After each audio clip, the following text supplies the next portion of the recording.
Salut les gars, j'espère que vous allez très bien. Moi, ça va parfaitement bien.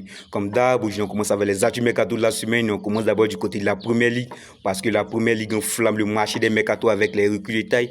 Et c'est sûr et c'est dingue que tous les amoureux du football ont les yeux rivés vers la Première Ligue cette saison parce que les recrues font tourner les têtes et nous sommes impatients de les voir vivre.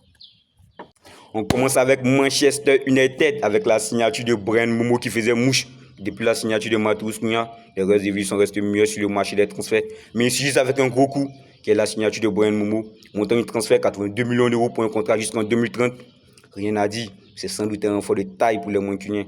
Parce qu'on sait tous que l'un des problèmes de Manchester United la saison dernière, c'est qu'ils n'arrivaient pas à concrétiser les occasions qu'ils se procuraient. Mais avec l'arrivée de Matheus Cunha et de Bryan Mbeumo cette saison, ça va vraiment les faire du bien offensivement. Toujours en première ligue avec les Gunners d'Arsenal, après Norgard, Zubimendi et Kepa, surtout de Noni Madueke qui dit oui aux Gunners d'Arsenal. L'ailier anglais qui Chelsea et signe chez les Gunners d'Arsenal pour 52 millions d'euros et un contrat jusqu'en 2030. Perso, je trouve que c'est un excellent joueur et c'est une très belle recrue. Un joueur qui est capable de répondre présent dans les grands rendez-vous. Un joueur aussi qui est capable de boucher l'absence de Bukayo Saka en cas de problème. Noni Madueke est sans doute un nouveau dynamisateur pour l'effectif de Mikel Arteta. Toujours en première ligue avec les Reds de Liverpool, avec l'arrivée imminente de Hugo Ekitike. Les discussions sont en cours et c'est presque bouclé. Franchement, je suis amoureux de l'idéologie de Liverpool. Les Reds de Liverpool recrutent un poste lorsque c'est vraiment nécessaire. Là, on sait que David Nunez ne rentre plus dans les plans de Ancelotti. Ils avaient mis les projecteurs sur un excellent joueur qui est Alexander Isaac. Mais ça ne s'est pas bien passé. Maintenant, ils se projettent sur Hugo Ekitike. On sait tous que c'est un excellent joueur, l'une des révélations de la Bundesliga. Un joueur un peu rapide, un joueur qui est capable de décocher, qui joue très bien du pied. On sait tous que Hugo Ekitike, c'est un joueur qui est capable de faire de très belles choses. Franchement, les gars, si la connexion Moussala, Florent Wiss et Hugo Ekitike marche, ça va faire les dégâts en première ligue. Ça, c'est sûr et certain, les gars.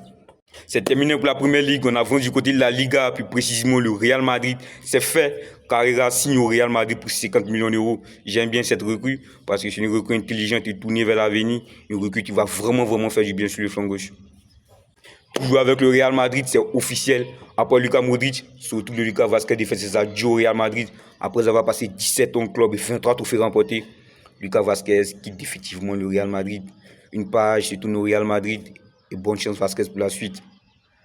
Toujours en Liga, mais du côté du FC Barcelone, c'est fait. Marcus Rashford déménage au FC Barcelone en provenance de Manchester United sous forme de prêt option d'achat. Bonne chance Rachi. On espère que tout se passera comme prévu sous la direction des 11 flics.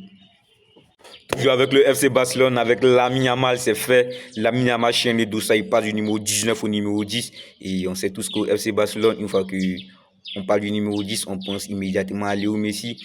Et tout ce qu'on peut souhaiter à Lamine Yamal, c'est bonne chance avec ce